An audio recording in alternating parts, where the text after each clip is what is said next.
Owen Hart hated working with a handful of wrestlers. But luckily for the rest of us, it wasn't the whole roster. Because if Owen had beef with everyone, wrestling would have looked like a vegan barbecue. Awkward, tense, and nobody having a good time. Owen was one of the few guys in the biz who could make you laugh and fear a steel chair in the same breath. But like every rose has its thorn, Owen had his personal list of locker room nightmares. Today, we're diving deep into the real backstage beef Owen couldn't swallow. No kayfabe, no scripted drama. Just cold, hard, shoot-level heat. From botched pile drivers to family betrayals, these are the 5, well, actually 3, more on that later, wrestlers Owen Hart genuinely hated working with. Strap in, this isn't your grandma's wrestling gossip.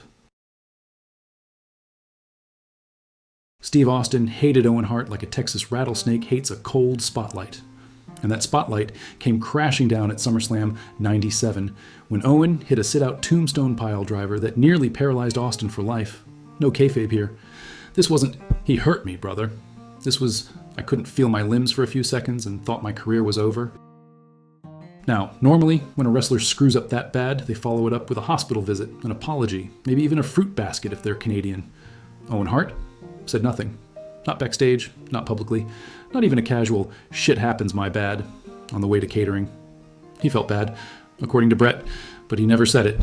That silence, that's what burned Austin more than the broken neck. Austin's said it for decades. The lack of an apology made it personal. He never called to say, "Hey, are you okay?" That quote stayed with Austin longer than the pain did. In interviews and books, on his podcast, it comes up like a scar that won't fade. Stone Cold built an empire of toughness, but Owen left a crack in the foundation. And Owen, he hated that. Not Austin, the man. But the fact that one freak accident defined how fans remembered him when his whole damn career had been about being clean, technical, and safe. Owen was known for ribbing guys, but with Austin, there were no jokes, no ribs, just a stiff, mutual silence. Backstage, you could feel the tension like static cling on a leather jacket. They avoided each other like Vince avoids taking blame. Was it personal beef? Kind of. Owen didn't throw hands or run his mouth, but he resented how the incident handcuffed his reputation and how Austin kept burying him without closure.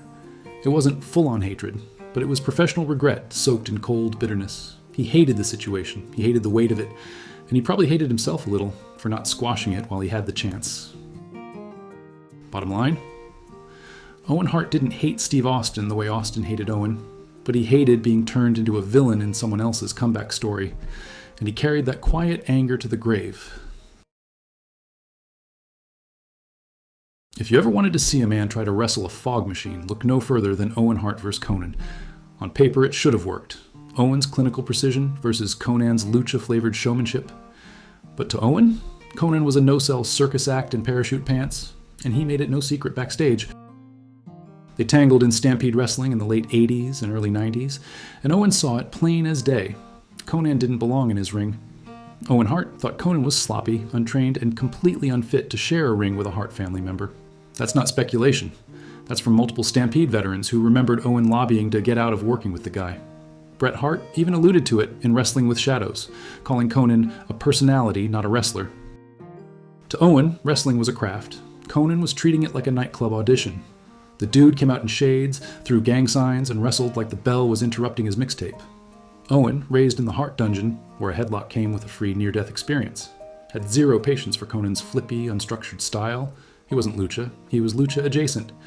And Owen hated that half-stepping more than Shawn Michaels hated drug tests. Even worse, Conan didn't think much of Owen either. In early interviews, he said Owen was stiff and condescending, and once refused to call a match mid-ring just to prove a point. That kind of pettiness? That's dungeon-level spite, baby. Owen believed wrestling had rules, and Conan was out here wrestling like someone dared him to do a moonsault off the ring steps blindfolded.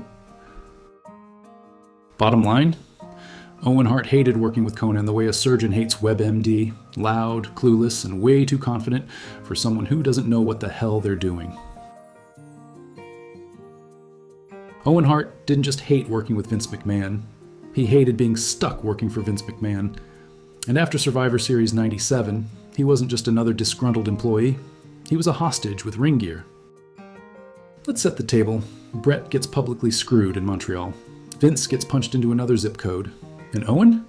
Owen gets tossed into a storyline with Deborah McMichael and Jeff Jarrett like nothing happened.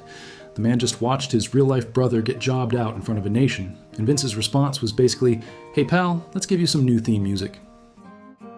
Owen didn't need to punch Vince to make his feelings known. His silence was so deafening you could hear it in Connecticut. According to Jim Ross, Owen refused to speak to Vince for weeks. Bruce Pritchard said he was ice cold toward the office. And Brett straight up said Owen only stayed because he needed the money and had a family to feed. That's not employment, that's wrestling indentured servitude. Owen despised being the last heart left in WWF. Vince even tried to butter him up with a mid-card push, the Blue Blazer reboot, a few title matches. But Owen saw through it like it was Stephanie McMahon's acting. Every time Vince tried to talk to him, Owen gave him the same look you give someone who rear-ended your car and asked if you had insurance. The final insult? Vince booked Owen's tragic death like it was just another Monday. While Owen's body was still warm, Vince was already rolling out the show must go on speech like he was auditioning for a Bond villain. Owen hated Vince's manipulative corporate lingo bullshit while he was alive. And if ghosts exist, he probably haunted Titan Tower just to unplug the coffee machines. And here's the kicker. Even after Owen died, Vince tried to spin the tragedy into a PR save. Martha Hart later said Vince tried to get her to work something out quietly. Quietly? That's like murdering a guy and asking his widow if she'll keep it off social media. Bottom line, Owen Hart hated working with Vince McMahon the way a lion hates working at a zoo. Sure, you get fed, but the cage never opens and your dignity gets sold at the gift shop. Owen Hart didn't walk around with a chip on his shoulder. He carried integrity on it. The man wasn't out to start fights. He was out to wrestle, rib, and make it home to his family in one piece. His enemy list was short because most people respected the hell out of him. But if you were lazy, unsafe, fake, or your name rhymed with Jince Rickman, then yeah, he'd lace up the quiet hate and let his work speak for itself. And in this business, silence hits harder than a chair shot.